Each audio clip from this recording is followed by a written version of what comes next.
Welcome to What the Fun podcast with Kimmy, Kisa, and Renee. Glad you can join us as we explore all aspects of entertainment and current events with industry professionals, friends, and us.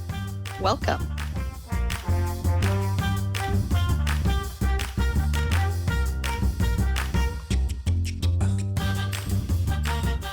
Wow, episode 6. I can't believe that. We have how many more episodes to go? Like 8? A lot. A lot. Yeah, we have a lot more to go. A lot more to go. But that's great, though, because, we're bringing on a lot of amazing guests. And it's great to have, all of these talented people be a part of our podcast show. So, yes. Have you guys seen Hamilton? Did you guys watch it on Disney Plus? Oh my gosh, that's right. Yeah. Okay, I'm not going to lie. I'm not going to lie. It's cute to be watched, but I just haven't had the chance to because of just how crazy busy my schedule's been. But I've been wanting to see Hamilton so bad. Even on stage, I was doing that whole lottery thing every single day for like the 2 months. Was it here in LA? Yeah, for 2 months? It was here for 2 months. Yeah, every single day I was putting myself in a lottery, hoping that I would win tickets or discounted tickets. But I still have yet to watch Hamilton on Disney Plus. Oh, I failed. It's so good. It's so good. Renee, did you watch it? Yeah. I didn't get to see the live performance, unfortunately, because like Kimmy, I was part of that lottery and I never won. But then again, I never win anything when it comes to like prizes like that. Yeah, same here. I hardly win, and it's so disappointing. So I've given up. I already assumed that I wasn't going to win. I already assumed that I wasn't going to win anything, but I just kept doing it because it became habit. You know, when it you did go become to habit. you know when you go to a birthday party, like as a kid, you would go to a birthday party and you would play the games, and they'd give you like a gift, like you would win a prize. I never won the prize. Oh no! I don't they just like stuffed don't they bird? just like give you like gifts to everybody though? Like No, they give you your little baggie when you walk out the door, but that's it. Like otherwise, all these other games would happen, and I would play, and I'd never win. Oh, you were that kid. I was that kid. Oh. Oh my A god. lot of trauma there. Okay, well, how about this? How about this? When the piñata game happens and the candies are all out and about, were you able to at least grab a candy or two? Maybe a candy Because kids or can two. be crazy. But they would like jump on you and like, you know what I mean? Like I just remember feeling like I was being under attack, so I would slowly like get out of the. But I was a kid that would hit the piñata and it would never break. I feel like I like so rarely went to birthday parties that had piñatas. Did I even? I must have hit a piñata at least one time when I was a kid. We can always celebrate after we complete all of our episodes. We can go to the park and set up a piñata and maybe invite all of our guests, previous guests, and then we can have a celebration and whack the piñata. But we better put some good piñata. candy. Yeah, we need to put good candy because I hate piñatas with crap candy like Tootsie Roll and like raisins. and What is that? raisins. Who puts raisins? Raisins in a piñata. Nobody wants your raisins. Or trail mix. That shit is offensive. Like that makes me hate piñatas. Have you ever had one like with apples and oranges? That would have been funny. I feel like that would have been gotten like moldy, right? Like how long was it sitting in the piñata for? At this point, I'd be taking the bat and whacking the person who picked all those candies. That is not cool. Oh my gosh. Or if you go trick or treating and they give you healthy shit, what the fuck is that? Excuse my language, but that used to piss me off when they gave toothbrush and toothpaste. Who does that? I know I don't out think to have that's junk ever food. happened to me. That's never happened to me. It's happened to me. It's happened to me. And they gave out, they must have been like dentists or something, but they gave out like little mini toothpaste and toothbrushes to every trick or treater. I know that I'm going to be having cavities that night. Don't be giving me that shit. Anyway.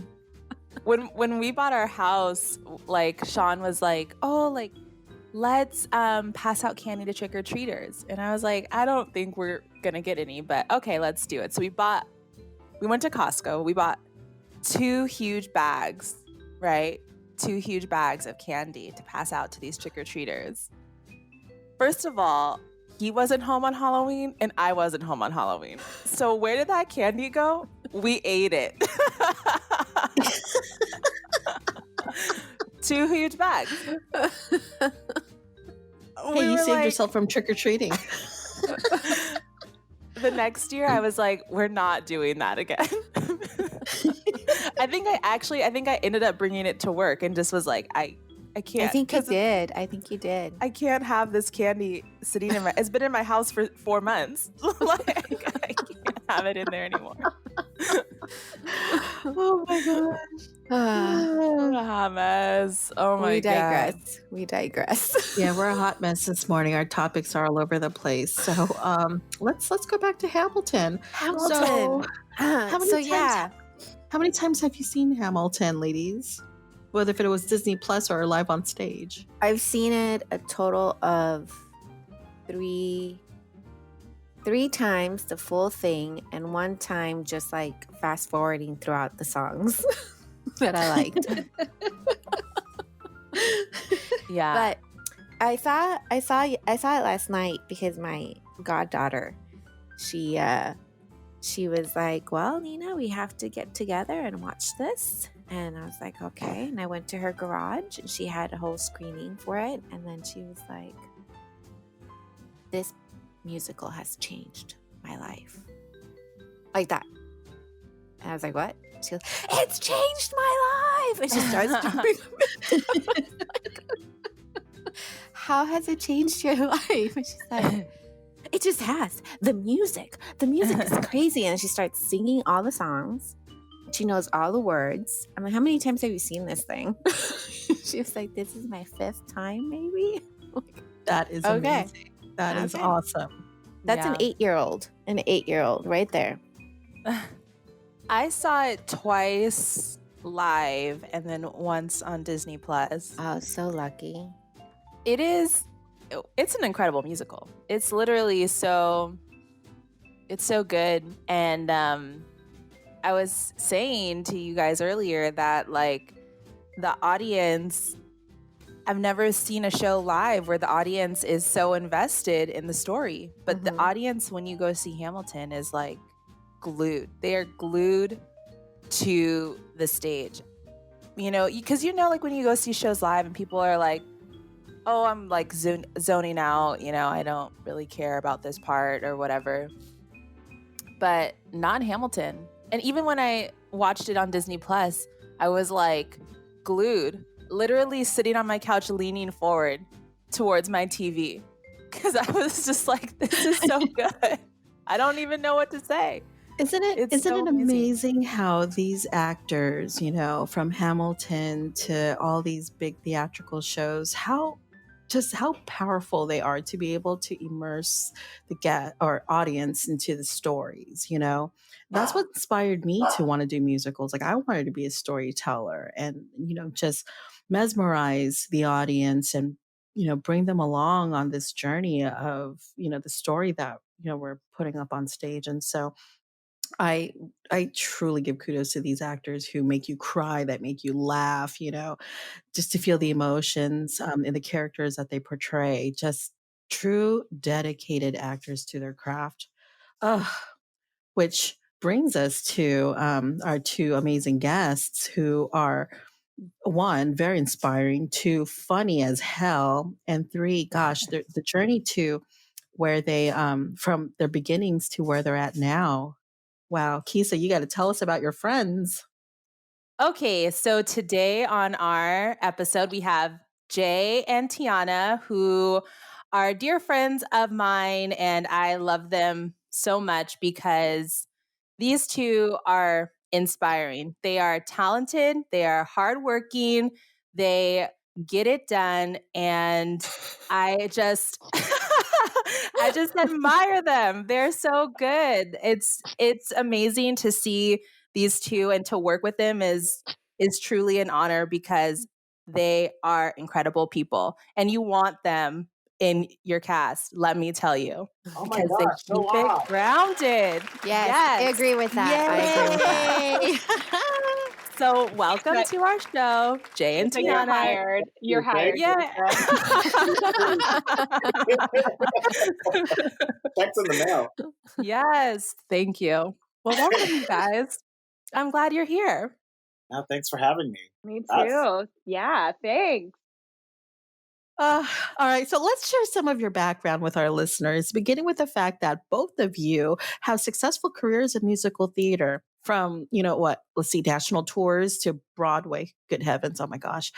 I would pay millions to be on Broadway and much in between. Okay, so today, friends, everyone, we are going to be taking a look at what made these two successful because, like Kisa mentioned earlier, your approach to the work and how you carry yourselves on and off stage is quite inspiring no matter the line of work you do. Because I know, Tiana, you also do film and television, and that is so freaking amazing to toggle between film and television and being on stage. So, yes, we definitely want to take a look at the work that both of you do in and outside of entertainment.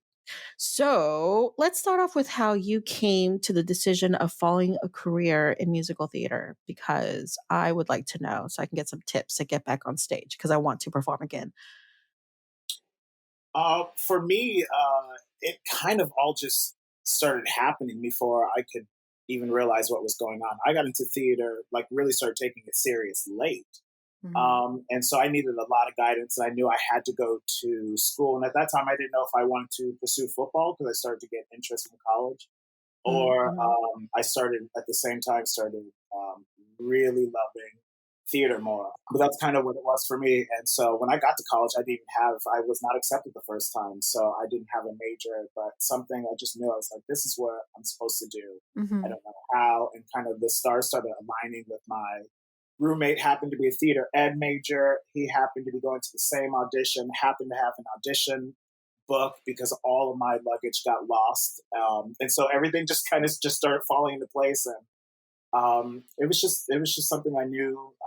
I would imagine how anyone feels if they want to, own their own company or, become a teacher. I think it's that same burning, kind of passion. It's like, this is what I have to do. For me, I needed the education to just, to have something because I was starting from nothing. So for me, school was the only choice. Yeah. I felt the same way, Jay, although I had grown up and maybe started community theater a little bit sooner than you did. I couldn't imagine myself doing anything else. And then when I found out like musical theater, like studying musical theater was an option, I was in. So I applied for a bunch of different schools. I auditioned for NYU. That was one of my top schools. All of the California, like San Diego, Long Beach, and UCLA, I'd really loved, but was actually the only school I got into. That was the only one, which is crazy because UCLA? Yes. Oh. That's the only school I got into. And so I went with that. Yeah. Like, okay, this is my only option. And I guess I have to, I'm going to go to college. That's funny. That's like me not getting accepted. I'm like, I'm going to go anyway. Which is crazy because it's some people, like it's some people's dream school. And so like I'm very fortunate, but I was ready when I was getting all these like, you did not get accepted. I was like, cool, I'm gonna move to LA and figure it out. Yeah. No, truly, I was like, awesome. I'll take acting class. I was trying to convince my parents like I didn't need it. Yeah. But I'm so glad that I went because it was a great experience. And the people that I met, I wouldn't trade, for anything. So when you start landing the jobs, so you graduate from high school, you go to college. You're at college, you go through your program, you start auditioning, you land your first gig. And then how hard was that transition going from, being in school, you're kind of in a bubble, right? You're working and you're getting the jobs, you're getting cast, you're working on your craft, you're doing your thing. But then you got into the real world. And what was like the first shocker for you of like, oh, this isn't gonna work, or I have to readjust, or I have to look at things differently? What was that experience like moving into the professional realm? Honestly, it was intimidating. I have to give some credit to my college. Our senior year, you do this class where they kind of prepare you for the real world as best as they can. Mm-hmm. But I moved to New York, so it was very intimidating. I literally would just sit in those studios, Chelsea Studios, Pearl Studios, and just listen to the kids around me talk. Mm-hmm. But it does go back to just like kind of learning who you are and kind of bellying up. I knew at the end of the day when I walked into that room what I could bring Mm-hmm. to that room. You know what I mean? It took a while to get there, but I knew just again by listening, like, okay, I'd stand outside that door and hear the 3 people ahead of me go, okay, I know I can do this. I know that there's something that I can bring from my life experience that is not here. And to me, that's one of the greatest things I got from school. So that transition of getting out into the real world, I kind of had a little bit of that, but it's dog eat world out, dog eat world out there. Let me tell you, and especially as a black man musical theater performer, it is a very very dog eat world, dog eat dog world. And it's not to say that like we're attacking or anything like that, but back then you might see a little more now, but back then it was like one black guy, one black girl, so you were really after a spot. And it took me a while to realize that I've never been six-pack, this Aladdin guy, so I really had to bring something extra to the room. Mm-hmm. It is Right. like knowing who you are, like at the center of your soul. Yeah. Really. Yeah, I agree, Jay. I have to give credit to my teachers in college as well, because we were pretty set up with creating our book, our repertoire of songs, different genres and styles for auditions. As far as working after, that transition was different. I had worked during college. I'd done like regional productions, Musical Theater West. But transitioning into like I mentioned the national tour, I got hired for Sister Act and at the Pantages in LA, and I was supposed to cover Dolores Van Cartier, be in the ensemble, but cover Dolores Van Cartier as a 22-year-old. Wow. Like 21. I think I was 21 when I got it. And so I'm like, I never was a lead in college. I never I did the spring musicals, but I never was like the title character or the lead. So that was terrifying for me.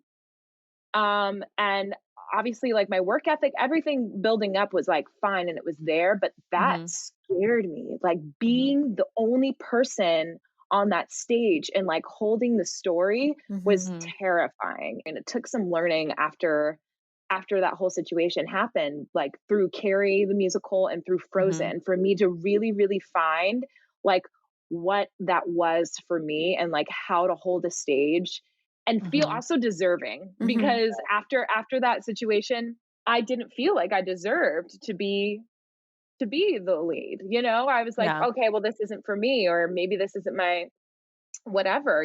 So it took a while to like build up the confidence for that, and like working and training to be a leading actress in a like Broadway tour is something that I wish that I had like more and I don't even know how that would have happened in college, but like more experience doing. Yeah.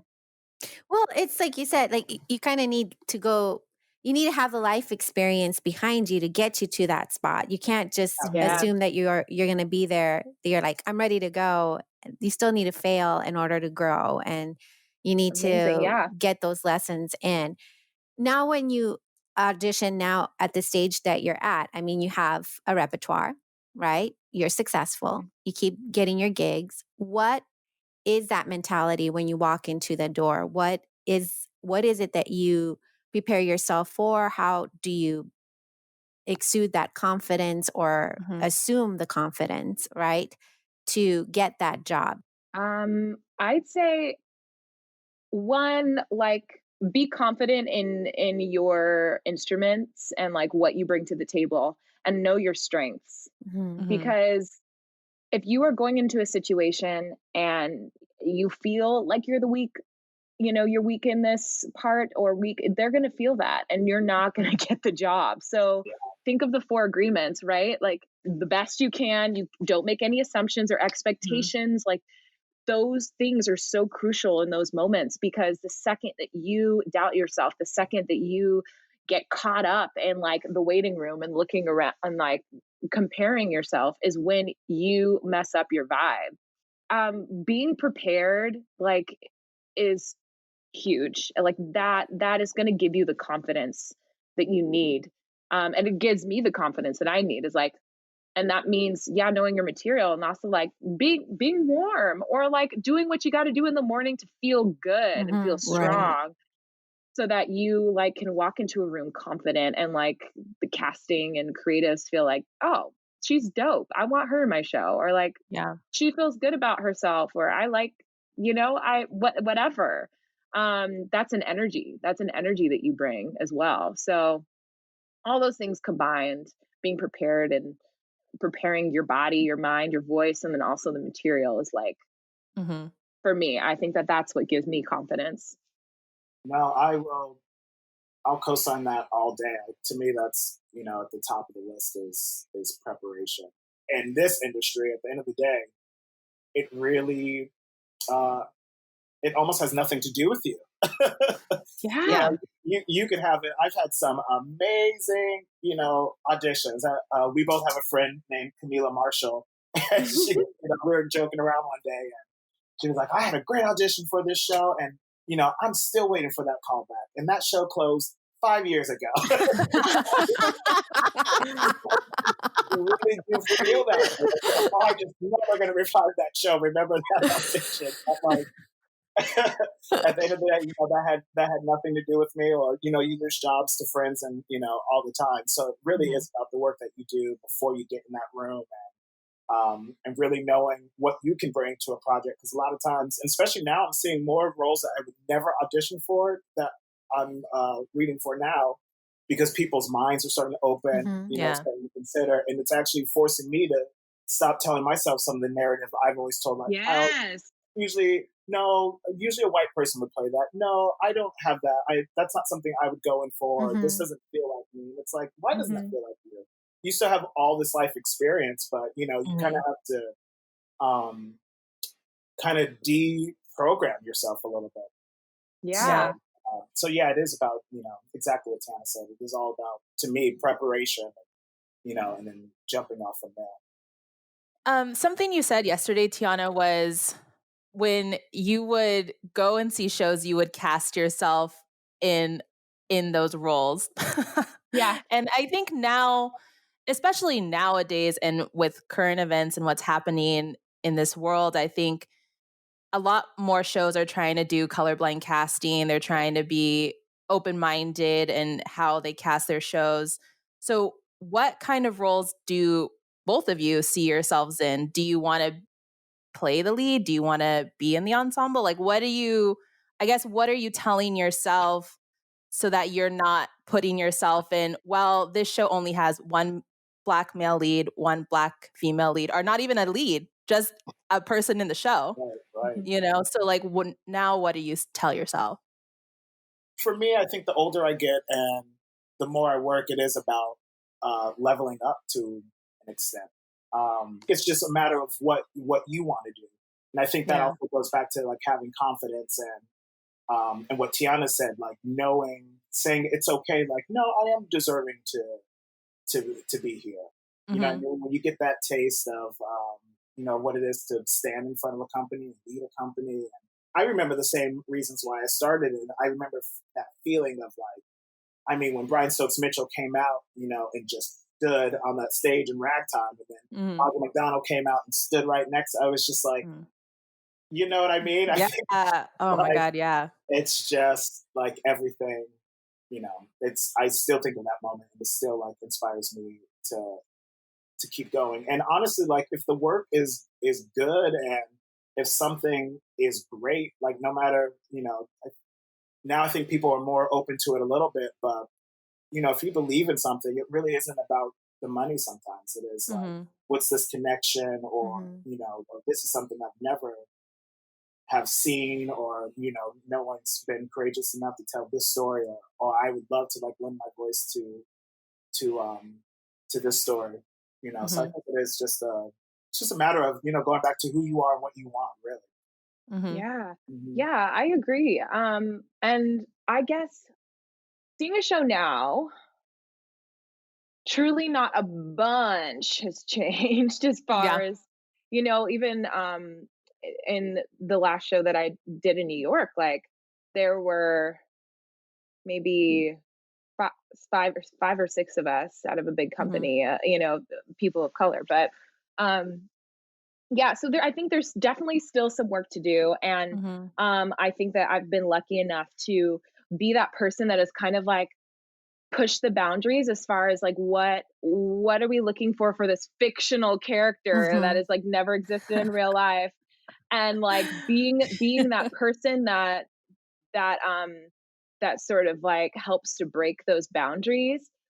But I just think that more Black stories need to be told, and like that's where I see myself, is like I want more of that. Like it's not even like where on the stage do I want to see myself, but it's like what shows do I want to see. And what brought me back to LA was all the stories that I was reading, in the pilots and the films that were in process and trying to be made. I was looking at all of that material like, wow, this is, and we talked about this yesterday, like this is pushing boundaries, this is controversial, this is making people think. And like those are the projects I want to be involved in. And like in whatever capacity, I think the stories are like really, really important, and more stories like that need to be told. Yeah, 100%. I mean, when I started off doing theater when I was in high school, like I think the show that was like, man, like this is it, was when I saw Once on This Island, which is ironic because Jay, you're in that tour, but it's like literally, it's like my favorite show, because I was like, oh my God, like this is amazing. Like this demonstration of culture that you don't really see all that often, and it's not really done that often, and it's such an amazing show, and the music is so good. I think that was when I was like I have to be a part of storytelling. I have to be a part of theater. Like this is it, Yeah. So I love that show. Being on the road, and unfortunately we closed due to the COVID as well. Right. Vegas. It was quite a time to be going across the country with an all Black cast, telling the story. It was also, especially such a political time across the country. Yeah. And it was tough at times. It forced you to have a lot of conversations, and now you're starting to see the pressure of conversation happening in the Broadway community. But it is doing a show like that a lot of people didn't know about. A lot of people, don't even get the colorism within the show, and how it forces you, to listen to these stories. It was very eye-opening, and it really brought us to some really truthful moments, on the road. And, we had some great conversations with people that we've met. And I've seen it twice now. Before then, I was out on the road as Harpo and The Color Purple. So to have toured this country with two casts and see how, those stories and how our stories are being told, is quite something. Yeah. Once on This Island is beautiful because it's so celebratory. But, one thing is, it's like Tiana, I want more Black stories. I want more celebratory stories. I want, even, I want more Black, rom-com story. You know what I mean? Like, like Dear Evan Hansen, like shows like, we want all those kind of like great things. We want a show developed where the family is Black first, and you know what I mean, or Asian Yeah. first, or Yeah. Mexican. That should be the go-to, where it's now past the point of like, okay, it's not just enough to be the first Black early, or like, uh-huh.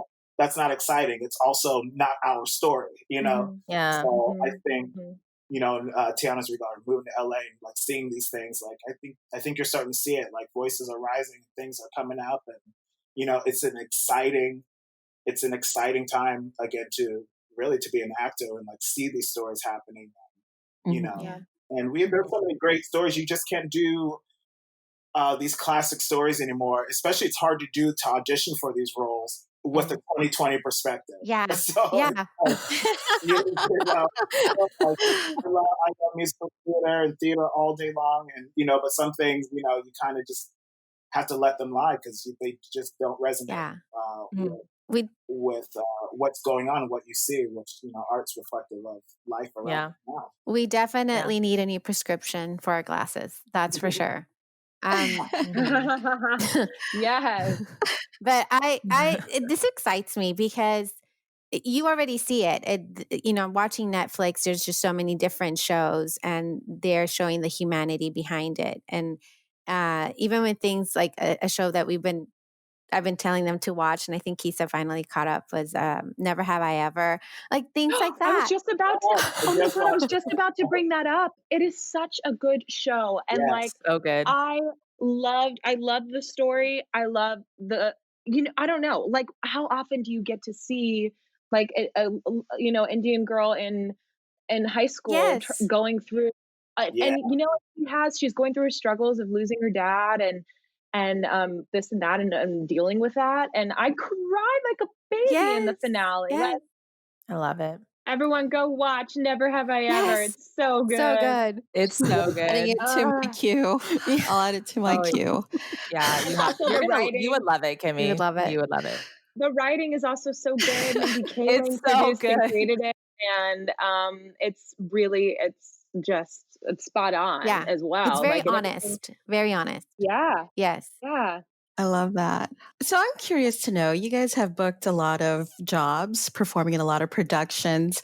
What is it like working on a national tour versus Broadway versus a theme park?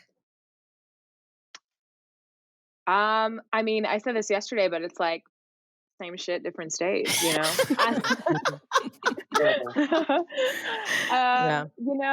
you like there's going to be all different types of personalities, and I think the safe place to operate is like how you treat your theme park job should be how you treat your Broadway job, and that's that's it. A big thing for me was tours especially taught me how to grow up, because you're by yourself a lot.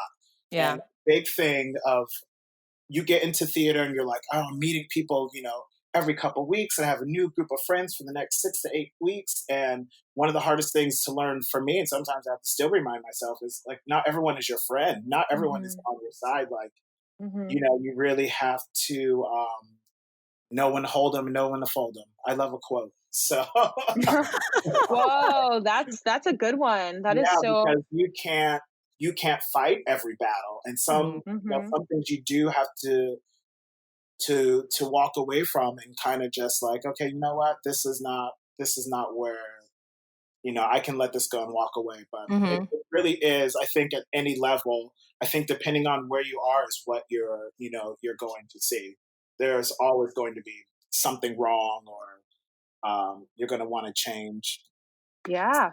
The grass the grass is always greener, as we say too. But when I hear people talk bad about or start to like rank, this, and I think it's all in your mind. I think it's like, if you're going to treat this like a theme park job, then it is a theme park job. If you're going to treat this like it's a second national tour and not a first national tour, that's what it's going to be for you. But if you treat every job like it's Broadway, then it's Broadway. And it's Broadway. Yeah, I worked at Tokyo Disney. I remember sitting in the beautiful Broadway, what was it called? The Broadway Theater. That's what, Mhm. that's what they called this theater that we performed in. And I'm sitting there during TAC, and my friend Kwame looks at me and he was like, you know what? This is my Broadway. I might not get to Broadway, but this is it for me. This is the most beautiful theater I've ever seen in my whole entire life. And the Mhm. fact that we get to do this every day, I was like, wow. And as Yeah. someone who initially took that job, as you know, and who was kind of apprehensive and about that process and going abroad, or like, I'd never worked for Disney before, but working at Tokyo Disney wasn't on my radar, you Mhm. know? It really wasn't. And so going into that process, I was like, you know, my shoulders were like Yeah. this. And I was still trying to build up my confidence from Actor Sister Act. But after hearing him say that, I was like, wow. And that has always stuck with me because it is how you treat each job that you have. Mhm. Yeah. And like, that is huge. That is so, so huge. I love that. That is Yeah. so huge. Yeah, it's being grateful for what you have, being present in what you have. Even now with all this pandemic and everything that's going on in the world, I always try to find the positive because I know that it's giving gateway to something else. Mhm. And I feel like everything that's been happening over the past week or so, if not Mhm. months or so, it's all giving way to something good. And it's just enjoying this present moment. What you're doing, the timing of your life is very important. And Well said. Mhm. Well I said. mean, here we are doing this lovely podcast, and we wouldn't have had that opportunity, Yeah. if we were still working. I mean, it is true. And like, I think something this started with Oprah's Super Soul podcast, Mhm. always. I love her so much. Mhm. And like in her little intro, she's like making sure you're taking time to be more fully present. And I remember the first time I heard that, I was like, what? Yeah. Like, I need to do that, you know? Mhm. And so, like, probably within the last year, I've just been like setting a daily routine because I need structure and I need, to have my process so that I can come to work every single day. Cause I know that when I walk in, being the stage manager of a building, people are gonna feel my energy. So every day, it is hard because you have to make sure that you put in that work so that when you do walk in, it is positive. And Mhm. then the day turns around. Everyone's like, we're gonna have a great day. We're gonna have good shows. We're here, we're doing our job. And that's how it goes. Totally. And I think that that applies as well when you are receiving energy too, because that's something like you have no control over. So, you know, how you respond rather than react really kind of also dictates like the temperature and of a workplace. When I'm down, I'm really down. When I'm up, I'm really up. And I think sometimes because of that, because like I can put on a good face when I go to work, sometimes people expect that out of me. And if I am having a down day, like where's my lukewarm? How can I find and take care of myself Mhm. so that it's like we're okay, you Right. know? Yeah. Because it is so connected. What happens off stage and also on stage is so connected. So taking stock of that, I think, is really, really important. Yeah, and Yeah. also just knowing again, like I think kind of setting boundaries. I have to, always remind myself, and especially because what we do is so intimate. You don't know Yeah. what people are going through, and you know, a stage manager is going to have a bad day. Your dress is going to have a bad day. Your co-star is going to, anything can go wrong. But I think now we're in a place where we see the slogans. It's okay to not be okay. But that was like a huge thing for me. I had to learn Mhm. years ago. It's like, oh God, you look like you're in a bad mood, or things like, it took a lot for me to be like, today is not the best day. Thanks for checking up on me. Mhm. Like, I Yeah. just do my own thing. I think we also need to be empowered To say it. to say that. Mhm. I Yeah. think we're so conditioned, like, oh, you do musicals for a living. Like, what do you have to be miserable? It's like, no, that's my job. You know what I mean? But I think we also have to kind of teach people how to treat us. Right. You know what I mean? Ooh, yeah. Yeah. Yeah. That's it. That's a 'Cause good one. yeah, it's one of my Tony Robbins. You get what you tolerate. Change it. I love this. I'm That's gonna get good. what I tolerate. So it's if people are used to like Tiana, like always saying you happy and smiling, and I used to always take that and be like, yeah, but on the days when it was so hard and I had not a laugh or a joke to give, I found Yeah. that speak up and just be like, today's not the day. I love you. Thanks for checking in. But Yeah. What are the practices that you do to keep yourselves grounded, to keep yourselves in healthy? What are those things that you do for yourselves? Tiana, I feel like we do the same thing, I bet. I know we probably do. Probably do the same thing. I've adopted doing morning pages and having Mhm. like time. This time in quarantine has like been really revealing and crazy because it's forced, I think, everyone to take risks in looking inside themselves and really looking in the mirror and reevaluating what is going on and what traits you like and what traits you don't like and Yeah. how you want to live your life. Um, um, Also reading and trying to shut off my phone and like reading has been really really great for me. I really really love Pima Shodrin. I don't know if I'm saying her last name right. I don't know, but she's It's okay. also on Super Soul Sunday. She's had a few talks with Oprah. Mhm. I read her book The Places That Scare Us. I just finished the book during quarantine, like just did, because the material is just so dense. I mean, it's a small book, but like what she's talking about is so good, and what is going to be best for you and processing it is really taking your time so you can practice everything in the book. Mhm. But yeah, that and like really being conscious of the things I put in my body. Mm. Like the food I eat. And Jay, I know that you can relate because you have the gluten and everything. But Mhm. like that I've noticed, your gut is responsible for 70% of your serotonin in your body. And like, that gut feeling is Mhm.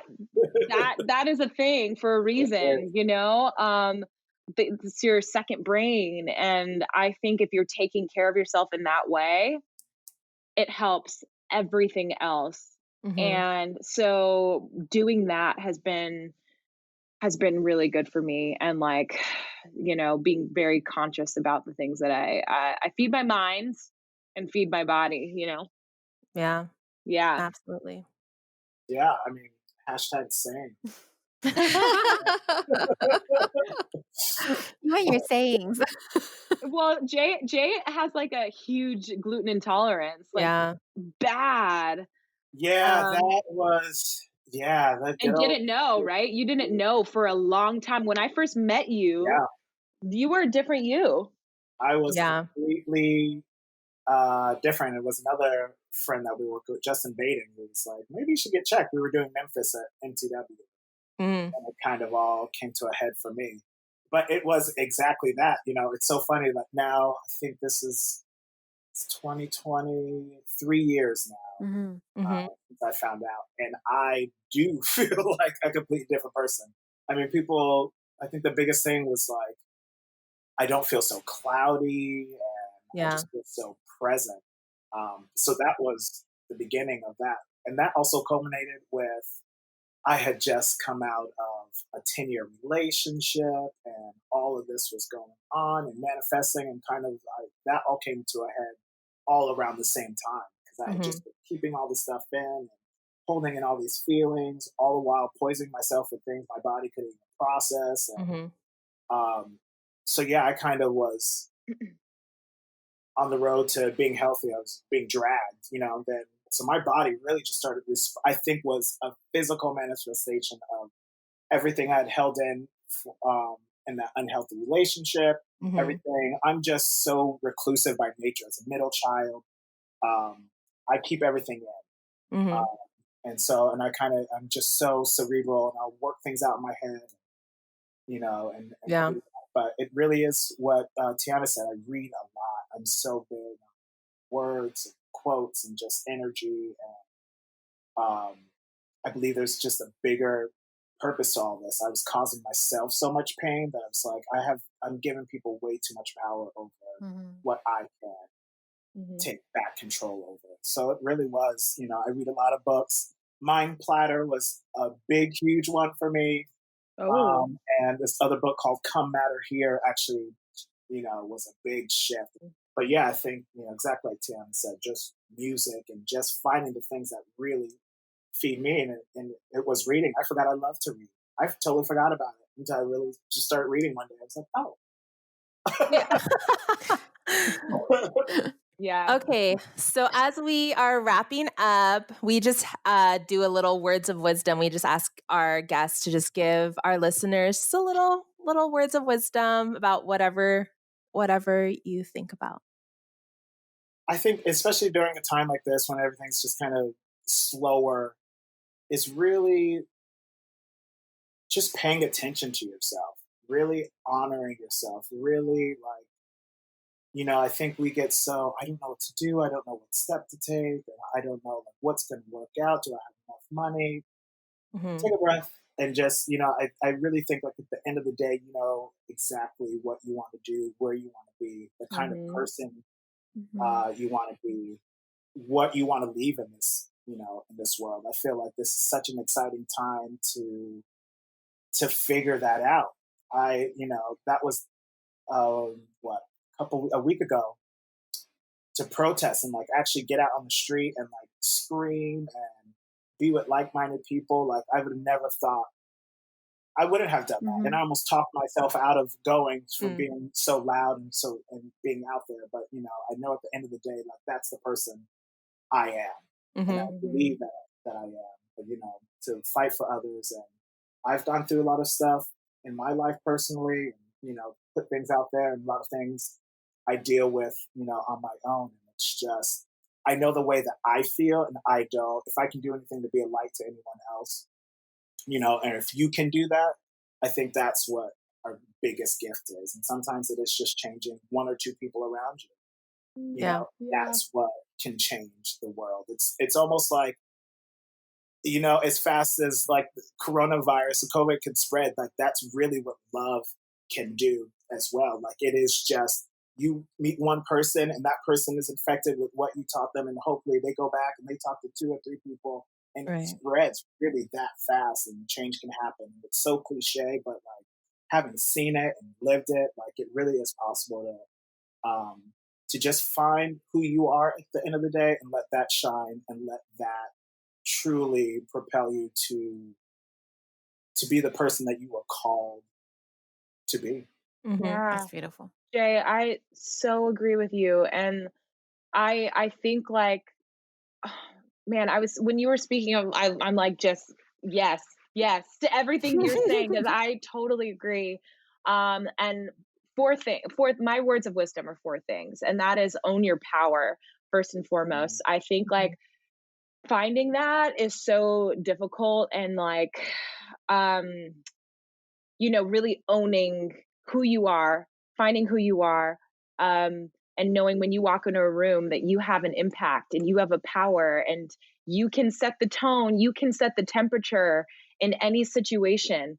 And I think knowing that you have that power gives you the opportunity to really influence and also manifest, the things that you want in your life, in your career, in your relationships, whatever the case may be. And the second thing is, with that's kind of tied to it, is finding your voice. And I think when you find that for yourself, then it is reflected in how you approach every situation, every encounter, every experience.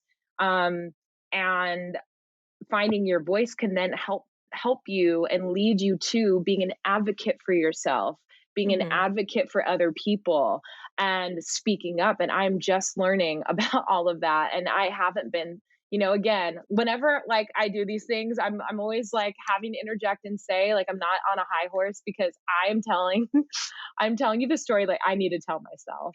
Truly. So I love that this conversation is happening, because I need to hear it too. And I need to be reminded that my voice matters, and I have power in that voice, and those things all make up who you are. So you have to be as gentle as possible with you. Give yourself some grace, take a break, take a breather, so that you can be the best version of yourself. for others, Yeah. Absolutely. Thank you guys. Thank you. You guys are Yes. so amazing. Yes. Yay. Thank you so much, you guys. Thank I'm you feeling guys. a little This was extra great. motivated and inspired. I've been doodling little quotes here from you guys. Yeah. I have all these Post-its right here, like all these books and like all the sayings. Like I'm keeping that one. Truly, Yay. truly You guys are inspiring. awesome. It was Thank really you. great seeing you guys. Tiana and Jay, thank you so much for joining us. It was truly an honor having you both on the show. I am fangirling right now. To all of our listeners out there who are also fangirling, boing, or just fanning away, you can follow Tiana and Jay on Instagram at j.donnell, Donnell, and Tiana at TEE_OHHH. Follow them on Instagram, and also don't forget to follow us at Rikiki Productions. Yes. Leave us a message or comment at Rikiki Productions on Facebook and Instagram. And if you didn't know this, we have a YouTube channel, so feel free to subscribe to it at Rikiki Productions. And not only can you subscribe to us on YouTube, you can subscribe to us wherever you listen to your podcast.